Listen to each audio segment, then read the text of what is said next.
Dobrodošli v Šokestu. Moje ime je Petra Kalan in vi spremljate prvi slovenski podcast, ki ima ime bolj šokantne vsebine. Danes sem v družbi enega čistokrvnega Dolenjca, ki je sicer sedaj nastanjen v Ljubljani. Je glasbenik, je voditelj in je tudi priložnostni plesalec. V zadnjih letih pa si je nadel prav poseben naziv in sicer očka.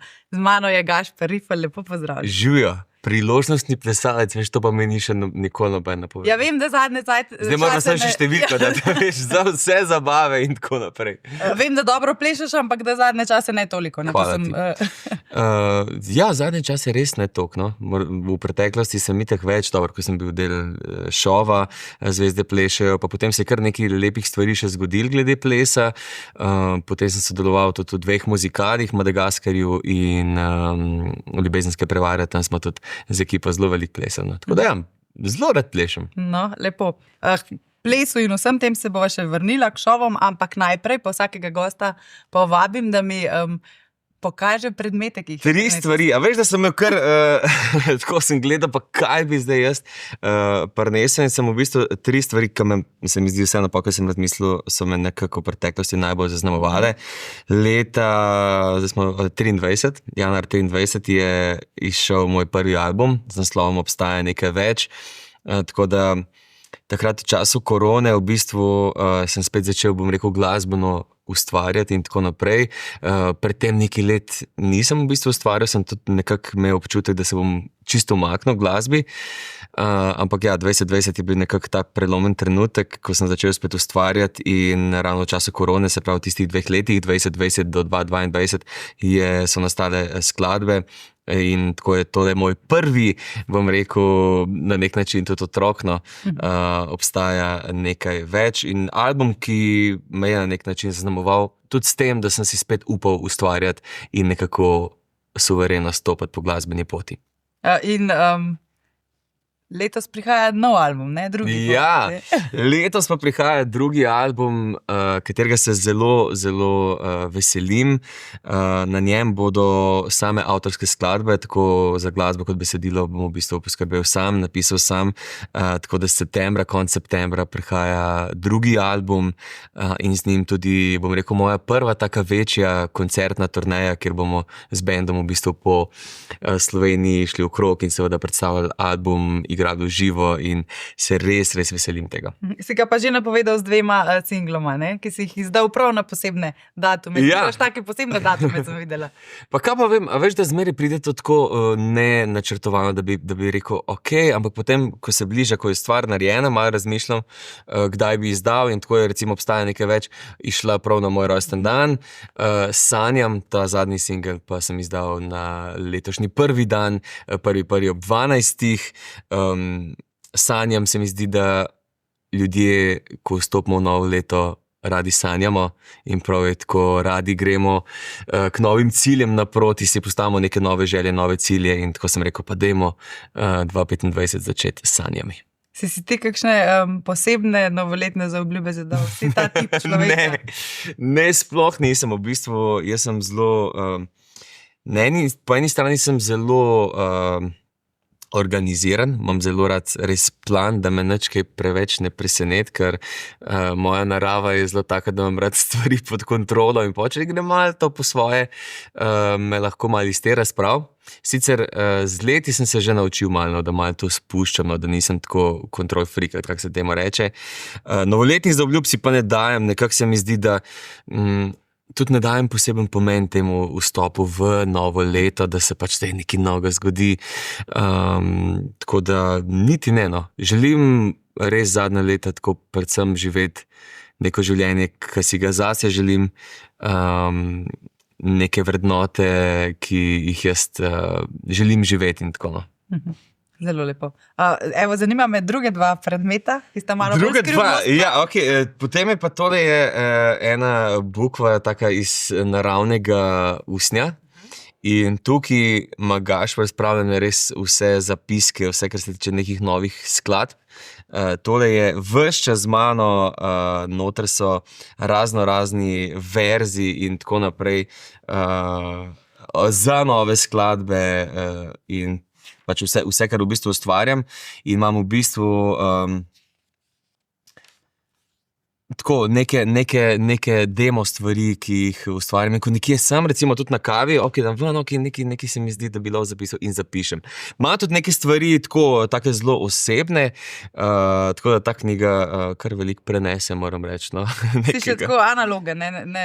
A veš, da sem res zelo rad imam seveda pač telefon in tablice, vse nekaj digitalno, ampak tako prav želel sem si eno tako organsko knjigo, bukvo, da lahko res noter neke stvari zapišem. Tako ustvarjanje glasbe se mi zdi zelo taka pristna stvar in še vedno nisem se nikoli navadil, da bi besedila pisal na telefon in jih zelo rad napišem s svinčnikom res v knjigo. Zelo lepo. In tretji predmet, ali pa prav poseben? Tretji predmet je pa v bistvu kamen, ki se mu reče tigrovo oko in sem ga dobil od prav posebne osebe, z meni zelo drage. In je v bistvu tigrovo oko ponazarja oziroma spodbuja neko notranjo moč, suverenost, samozavest in ga imam skoraj ves čas pri sebi. Ali ga imam v žepu, ali ga imam nekje v torbi in tako naprej. No. Tako da ta kamen je tudi ves čas z mano. Ti prinaša srečo? Pa bi rekel, da ja, oziroma verjamemo to, da mi jo.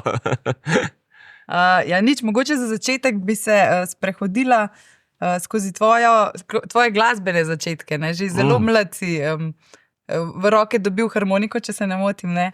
Ja. So bili to glasbeni začetki? To so bili čisto glasbeni začetki.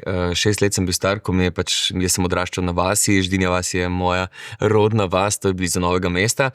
Tako je Ždinja vas, pol je pa Trška gora in spodaj je pač naše prelepo Novo mesto, na katerega sem res tako fajn je na Novo mesto, res so dobri ljudje in vedno se dobro počutim in zelo, zelo sem hvaležen mojim novomeščanom, da so me tako lepo sprejeli, no, kot ustvarjalca in se vedno počutim zelo doma, ko sem v Novem mestu. Ampak ja, 6 let sem bil star, moj oče mi je kupil diatonično harmoniko, verjetno tudi zato, ker je zelo, bom rekel, sta bila prijatelja tudi z veliko legendo Lojzetom Slakom. Tudi sam se ga je imel čas poznati. Ja, ko sem bil še otrok, ampak takrat v bistvu nisem še toliko dojel, kako zelo velik človek in velik glasbenik on je. Namreč Lojzet Slak je imel zidanco na Trški gori, mi smo zelo blizu živeli in potem so bile kakšne nedelje, ko smo bili tam kje skupaj. In ja, začel sem igrati harmoniko in zelo hitro nastopati. Res mislim, da sem že tam bil 8-9 let star, ko sem pač začel nastopati. Moj oče je imel en ansambel in sem hodil z njimi v krog in potem, ko so oni imeli pauzo vmes med temi rundami, ne, so mene posadili tako glih na eno tako mizo, kot je danes ta. In itak je bilo zanimivo, da pač tam en otrok igra in tako naprej. In se spomnim, da to je že čas, ko smo imeli tolarje. Ne, in potem sem zelo velikrat dobil v ta meh, ne, ko ga raztegneš, zelo veliko teh Prešernov in tako naprej. Napitnine in tako. In so bili zelo, zelo taki lepi začetki. Ampak pol čez nekaj let, ko sem začel odraščati, pa malo puberteta, pa tako naprej, sem pa na neki točki imel malo tega dost. Zdaj se mi je tudi tako, da ko so me kakšni prijatelji povabili na kakšno zabavo, je bilo zmeri tako, na koncu preden je prekinjeno, dej priti na zabavo, ampak dej ne pozab harmonike. Ne. Da je bila še zastonj muzika. Ja, recimo, sem pa vedno igral in tako naprej in sem me na eni točki dost. Res sem se prenajedel tega, da sem skozi neki zabavo ljudi in tako naprej, tako da sem na žalost svojih staršev dal harmoniko v kot. In začel igrati kitaro, klavir, nekako me bolj v te sfere potegnil. Nikoli zares pa nisem pel, razen v pevskem zboru. Sploh nisem imel teh nekih ambicij. Zdaj, moj prvi spomin, ko omeni nekdo Gašperja Rifla, je pa vseeno misija Eurovizija. Takrat si nekako... A se spomniš tega še? Takrat si nekako se širni... Na Popevki si bil še prej, ne? Ja. Potem pa misija Eurovizija. Kakšne spomine imaš na Popevka je bila tak prvi. Popevka je bila prvi stik tako z večjim odrom. To sem pa nekako prišel do Reja, seveda vrhunski glasbenik in on je rekel, imam eno skladbo, v bistvu sem se z nekim z mojim očetom povezala in jaz sem kar pač posnel to skladbo, pa rekel, dajmo jo na Popevko, pa sem rekel, kje zdaj pač jaz sprijet tam mulc, ne. In res, jaz sem sprijet, ne. In to so bile same zveneča imena takrat, ne vem, Nuša Derenda, Alenka Godec, Nuška Drašček, Manca Špik, Oto Pestner in tako naprej. In koliko, 20-letni Gašper Rifl? 18 let sem bil star. 18 let sem bil star In tako res nisem imel nobenih izkušenj, šel sem na ta oder, se res spomnim, da zelo nesuveren. Tako, sicer so si rekli, da je bilo fajn in tako naprej, ampak meni se zdel, da tako, res, ko pomislim na tiste 3 minute, ko stojiš na tem odru, se jih sploh ne spomnim. Veš, ko gre kar mimo ta čas, ampak potem je bilo tako, da sem bil jaz na koncu kar drugi. Tisto odpojem, jaz sem kar pač drugi in nam pač ni bilo jasno, da je pač bilo tako. In potem se je nekako zelo to neobremenjeno, bom rekel, začelo nadaljevati. Rej mi je napisal še neki skladb in tako naprej.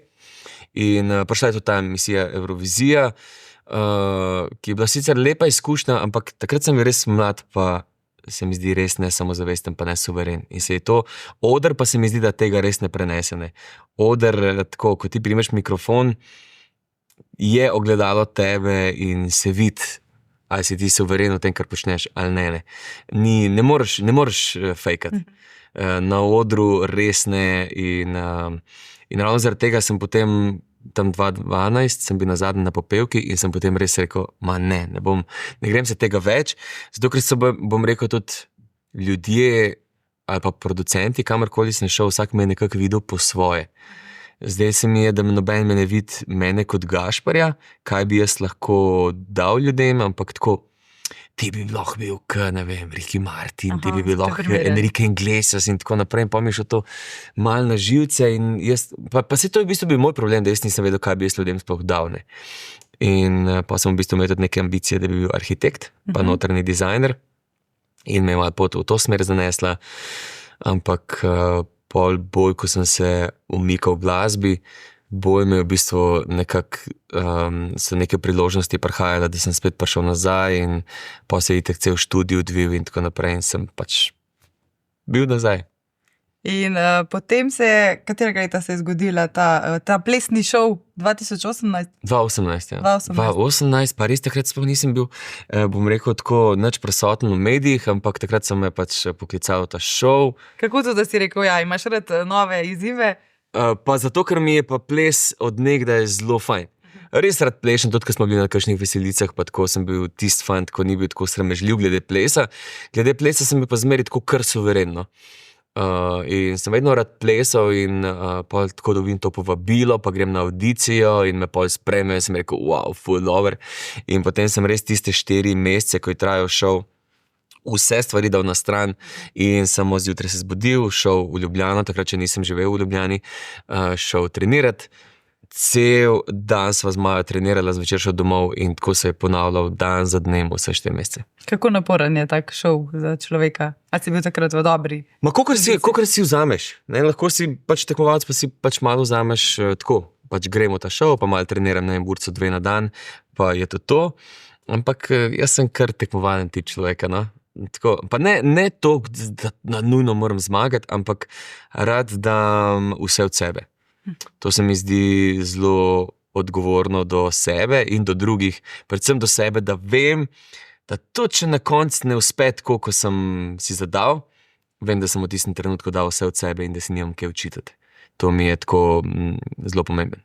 In takrat sta osvojila 2. mesto, če se ne motim. Ja, takrat sta osvojila 2. Ampak v bistvu si pa dobil še boljšo nagrado v tem šovu.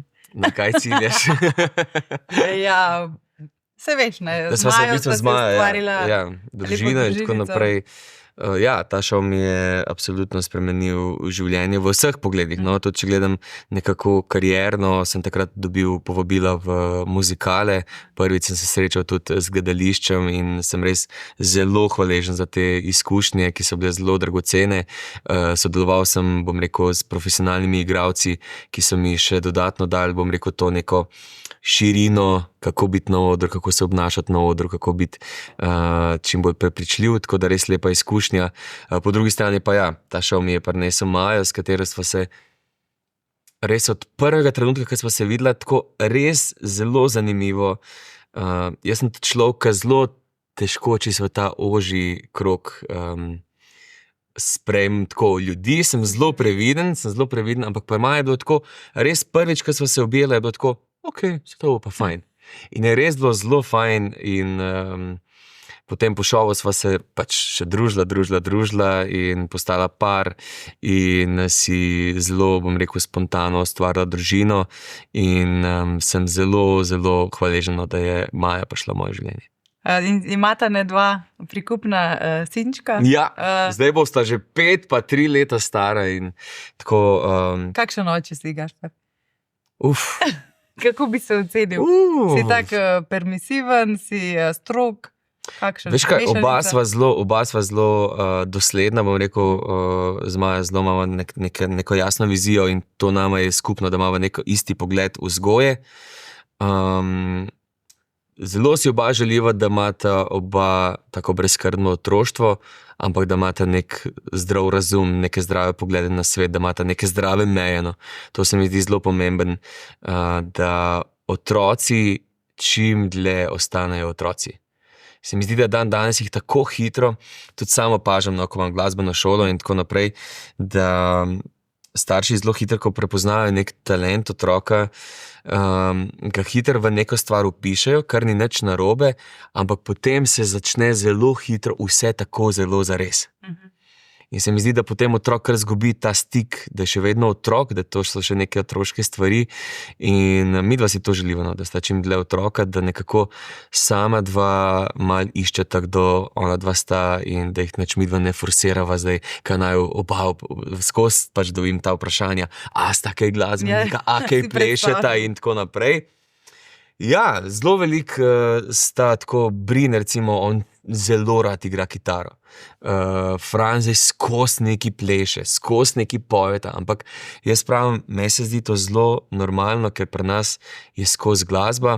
Jaz, ko sem doma, sem skozi neki na klavirju, skozi neki ustvarjam in je logično. Ne. Sej, če bi bil pa foter, ne vem, avtomehanik, pa bi vsak popoldan neki šraufal, se mi zdi, da bi pa otroci verjetno šraufali.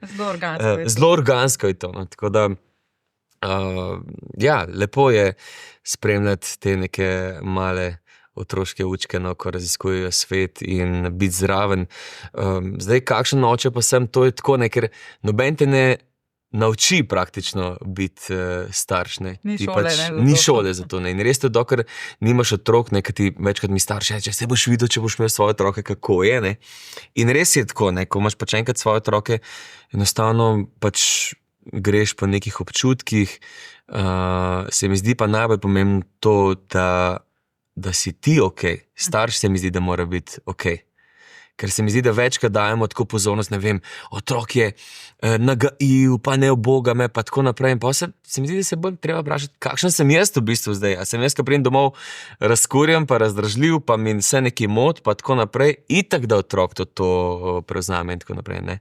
In ko si ti okej, ko je starš okej, imaš večjo toleranco, bolj si lahko prisoten. Se mi zdi, da otroci pri njih ne moreš fejkati, pri njih moraš biti tle, v trenutku.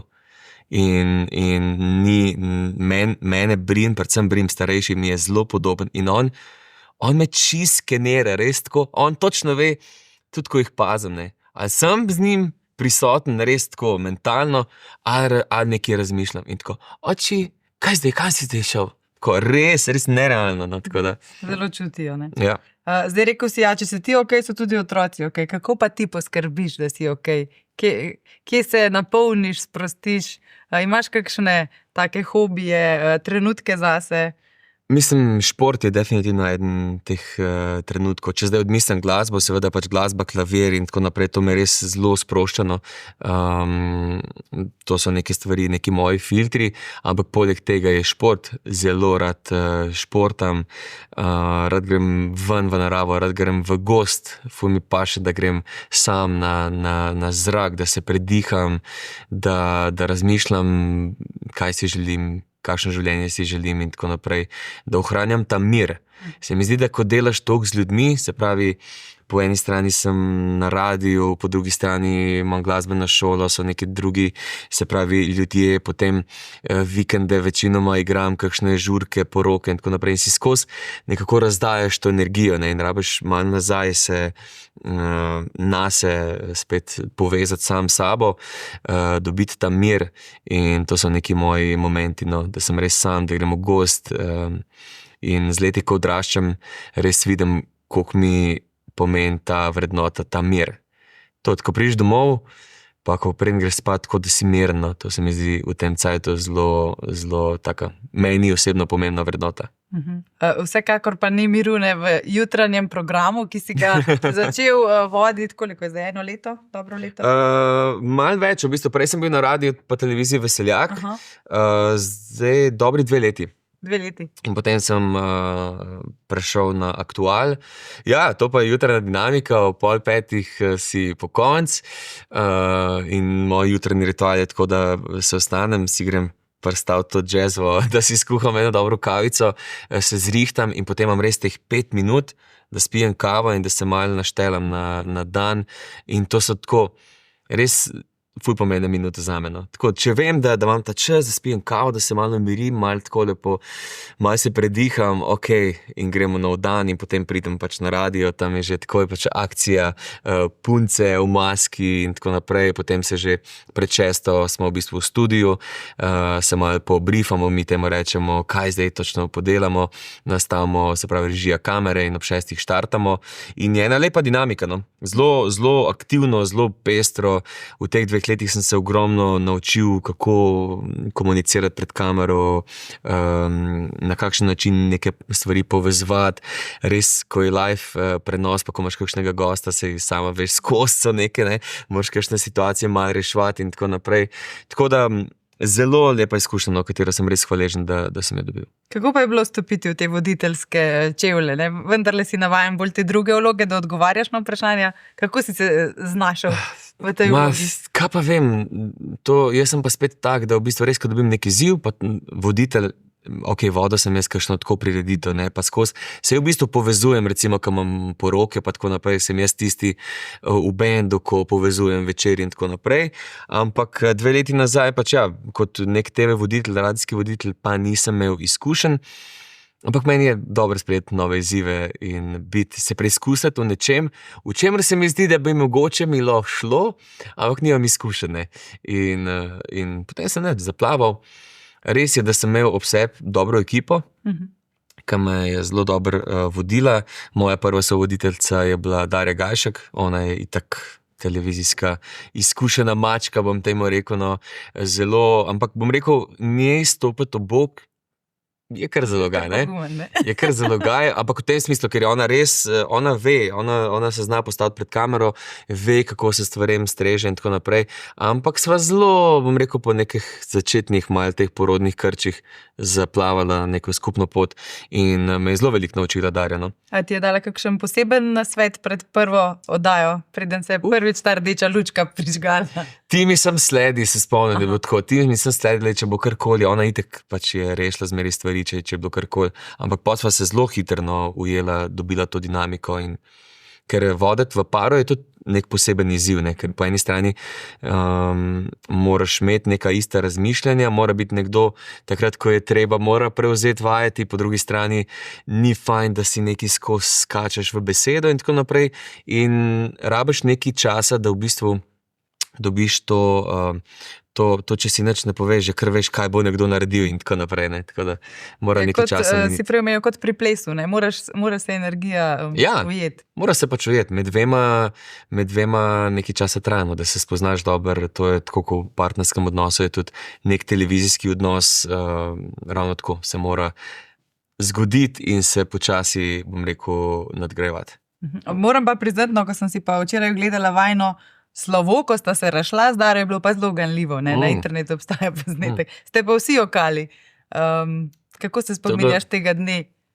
Ja, to je bilo zdaj, zakaj sem je šel, ne bom razglabal, ampak tako, mi da zdaj sva res, še vedno sva zelo dobra prijatelja.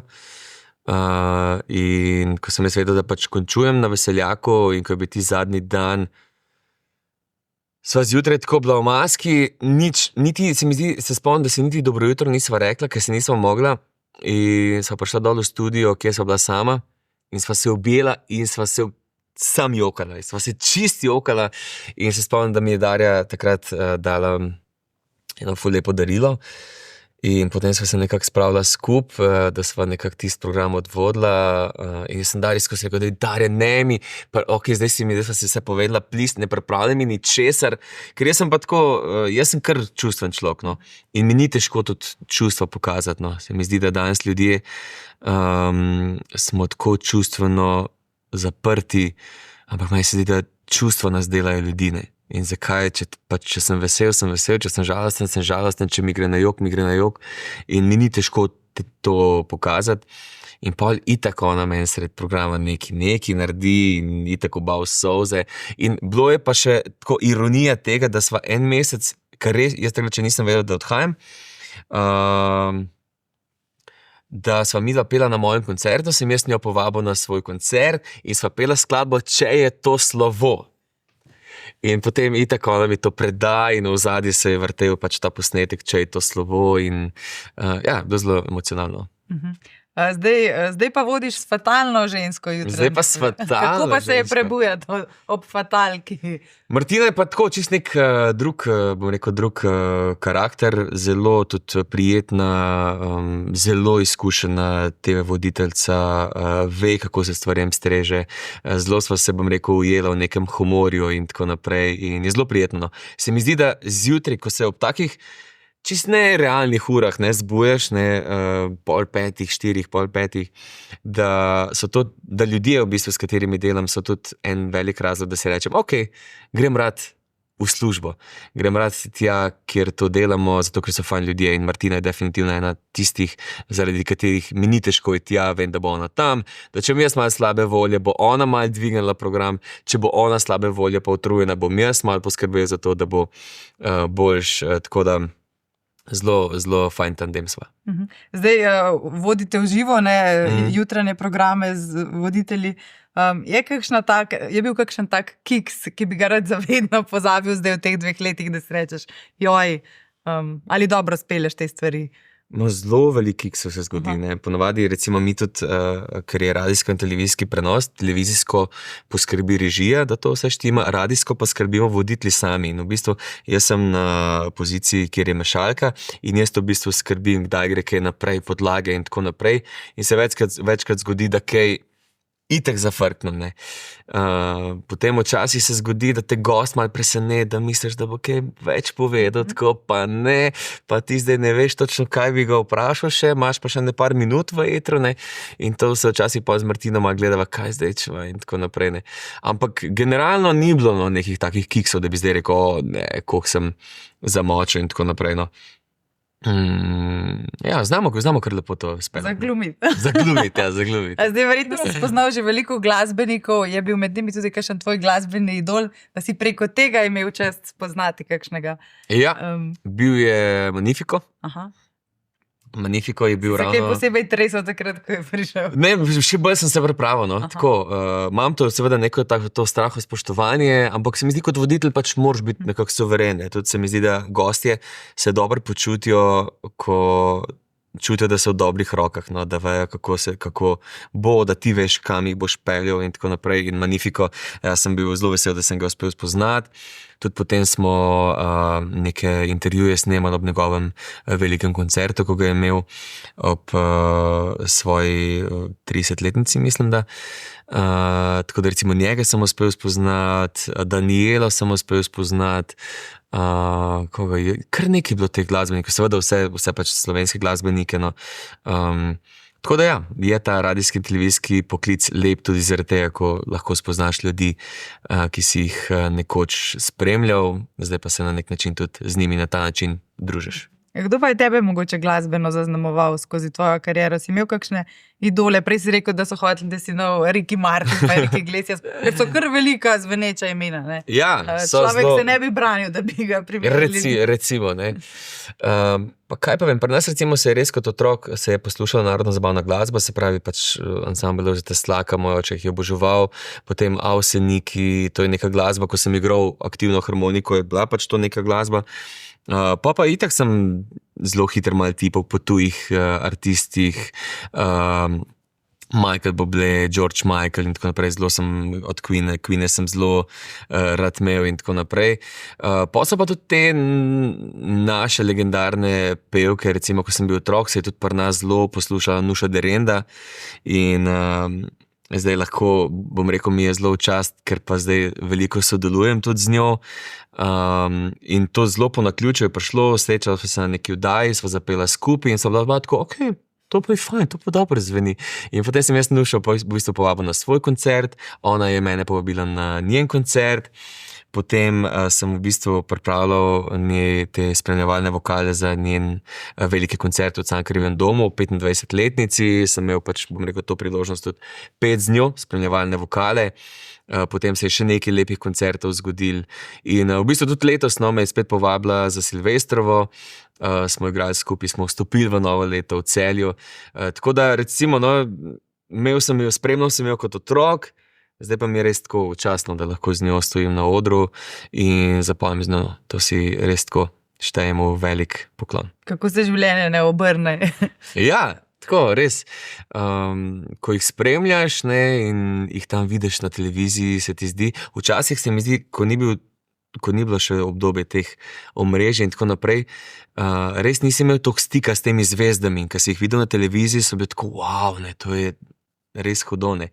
Dan se mi zdi, da bolj so ta socialna omrežja bolj stanjšala to mejo, ker ti v bistvu, ne vem, želiš spremljati Nušo Derendo, greš na Instagram, ves čas si nekako v kontaktu z njo, ne, in se ti zdi lahko, kot da si ti zdaj malo njen pariato, ne. Se ta meja se mi zdi malo zabrisala, no.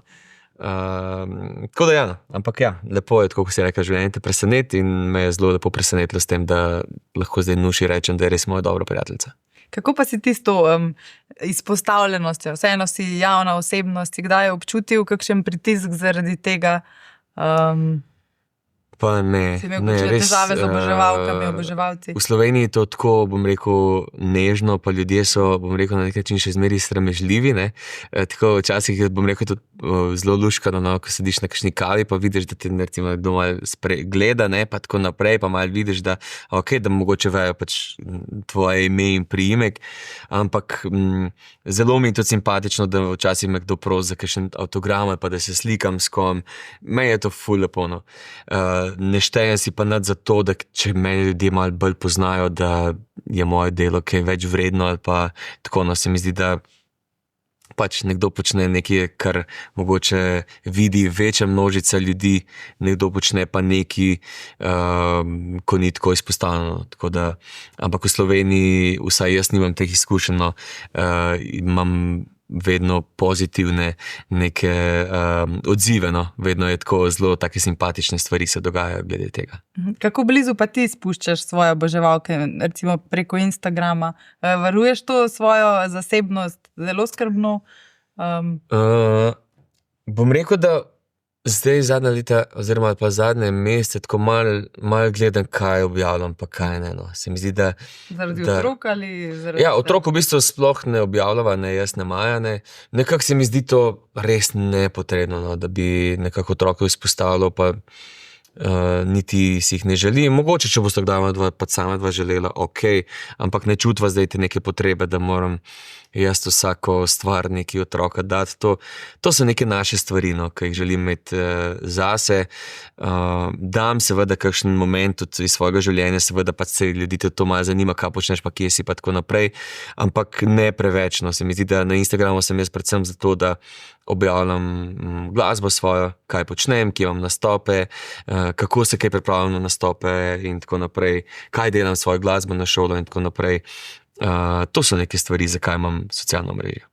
No, pa da se vrneva, kjer sva začela glasbine. Letos prihaja torej tvoj drugi album.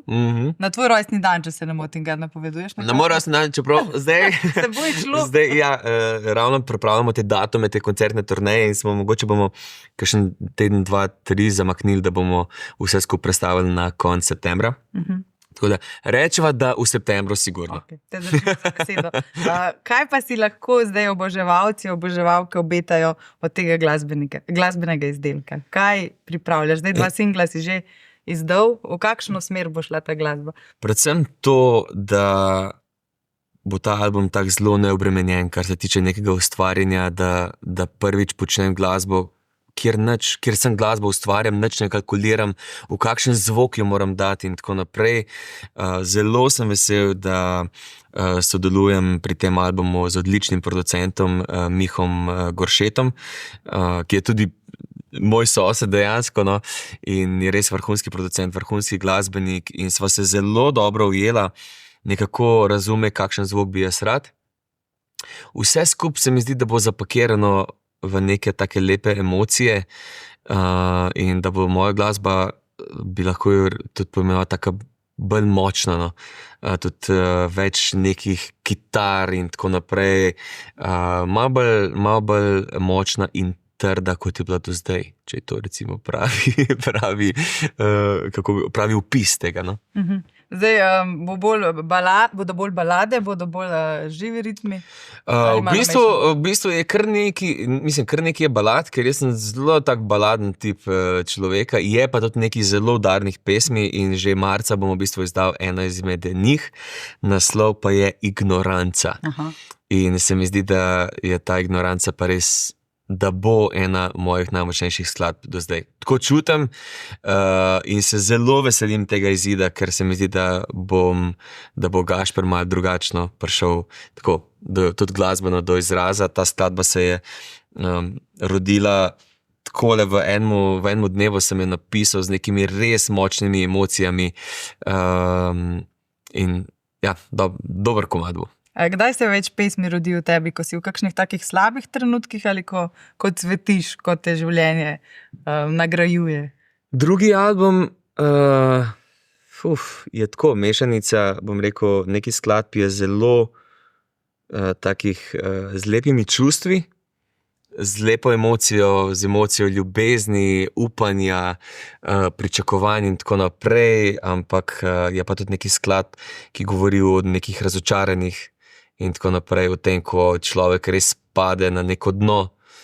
In se mi zdi, da včasih je zelo prav, da človek doseže neko dno, ker takrat pa znaš razmisliti o tem, ok, kam zdaj od tle naprej, kakšen človek želiš biti, kakšno glasbo želiš delati, kje se vidiš čez nekaj let in ravno ti občutki, da si nekje na dnu, ti dajo v bistvu nek zagon, da se dvigneš v pravo smer.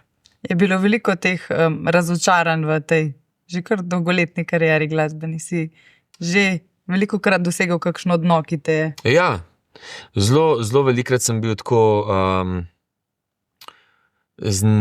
bom rekel tako to, kakorkoli že, to je nek ego svet. Pa nič ni narobe v bistvu s tem, pač vsak človek se mi zdi, da je zelo normalno to, da si želi biti viden, ali je to zdaj nekdo, ki, ne vem, izdeluje ta kozarc, bi seveda rad uspel s tem, nekdo, ki karkoli počne, vsak bi rad dokazal to, da kar počne je sprijeto, kar je dobro, ne, da je dobro, da ljudje imajo to radi in tako naprej in večkrat sem doživel, da temu ni bilo tako, ne. In se mi zdi, da tle je pa potem na karakterju, koliko želiš ustrajati, koliko verjameš v to, koliko verjameš vase in tle se pa v bistvu pokaže. Ne. In sem v bistvu večkrat bil razočaran ravno zaradi tega, da me je življenje malo naučil, ali je to res nekaj, kar jaz želim, ali je to sam tako malo, da bi jaz malo pel. Ne, in večkrat, ko sem padel, bolj močno sem čutil, da to je nekaj, kar pa me res tako driva. In jaz, ko pojem pred ljudmi, ali je to na poroki, ali je to na neki žurki, ali pa na večjem koncertu, ko se zgodi ta lepa emocija, ravno decembra smo imeli par lepih koncertov in sem rekel, pa to je stvar, to so te 2 uri, ko pozabim na čisto se, pozabim na svet, obstajajo samo komadi, obstaja moj band, obstaja publika, ki poje pesmi in se zgodijo res lepe emocije in to so pa, zdaj sem se malo nakocila. In to so v bistvu te emocije, ki se potem pa reče, ok, to je vredno, zato se splača živeti in to je nekaj, kar bi jaz res rad počel. Do konca življenja. Do konca življenja. Ja, nič, Gašper, midva sva pa počasi prišla do konca. A že? Jaz pa za konec mojim gostom vedno pripravim 3 take časopisne naslove, ki so plod moje domišljije, potem pa skupaj pokomentiramo, če bomo to kdaj brali v mojem gostu. Zmerno. Zdaj prvi naslov je takšenle. Slovenski glasbenik se podaja v narodno-zabavne vode. Veliko si govoril o tem, je možnost, da boš kdaj zaplaval tudi tja nazaj, kjer se je vse začelo. Mislim, da možnost, da bi zdaj sem to počel, je malo manjša, da bi zdaj rekel, zdaj bom pa narodnjak. Ne izključujem pa možnosti, da bi posnel kakšen narodno-zabavni komad. Recimo, če bi me povabil k sodelovanju Saša Avsenik, recimo, ne. Pošilja vas poročilo v svet? Ja, prav je, da kar si želiš, moraš malo povedati ljudem. No, pa mogoče tale drug naslov. Duet, ki ga nismo pričakovali, Gašper Rifelj združil moč s tem slovenskim glasbenikom, glasbenico. Če bi lahko izbiral, duete si že snemal, ne? Z Jano Šušteršič sem ga opazila. Z Jano, s Kvatropirci, to pa je... Eva Boto, seveda. Če bi lahko izbiral, mogoče tudi svetovni kakšen glasbenik, s kom bi si res želel posneti duet oziroma sodelovati glasbenik? Če bi se svetovnim zvezdnikom, jih je kar nekaj, no. Recimo, kakšen Michael Bublé bi bila kar dobra. Božični duet. Recimo, ja, božični duet. Drugače pa, če gledam zdaj malo bolj na slovenski prostor, je Magnifico eden teh, ki bi z veseljem z njim posnel duet. Se obeta mogoče kakšen duet na tem albumu novem, ki prihaja, ne? Ja. Aha, lahko že se obeta, ampak ne bom še točno povedal, ker v bistvu še ne vem. S kom bo ta duet. Je res, čisto iskreno. Je en komad, ki pač zahteva eno žensko zraven. In v bistvu niti nobeno res še nisem ponudil tega komada, tako da mislim, da pa bo na drugem albumu en duet. Slovenske pevke zdaj slišale, pišete Gašperju. In pa tretji naslov, Gašper Rifelj svojo Majo popeljal pred oltar. Zdaj, če sem prav brala članke, je zaročenka ona, ne? Kako je zdaj s tem? 1 leto velja za ročni par. Potem nismo več zaročeni, če temu tako. Imate kakšne želje v to smer ali? Pa trenutno sva res karierno tako oba nekam usmerjena, tudi najna družina nekako tudi tako funkcionira, da nisva res malo opustila to idejo.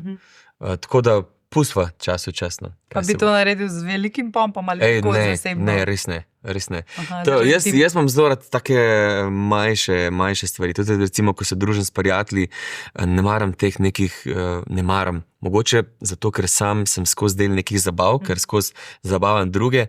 Ko pa imam jaz prosti čas, pa družim s prijatelji, se pa rad družim ob dobri hrani, kozarcu dobrega vina, tako da je tak mir. In tudi, če bi se kdaj poročil, bi si želel tako. Majša tisti moji najbližji in neka taka lepa zabava. V intimnem krogu. Ja. Brez paparacov in kamer. Brez pompa. Gašper, najlepša hvala, da si vzel čas. Jaz ti želim vse dobro. Hvala tebi za povabilo. Prijetno je bilo, zelo prijetno. Ja, tudi meni in upam, da se še kdaj vidiva. Uspešno leto ti želim. Z velikim veseljem, enako. To je bil Showcast. Hvala, da ste bili z nami.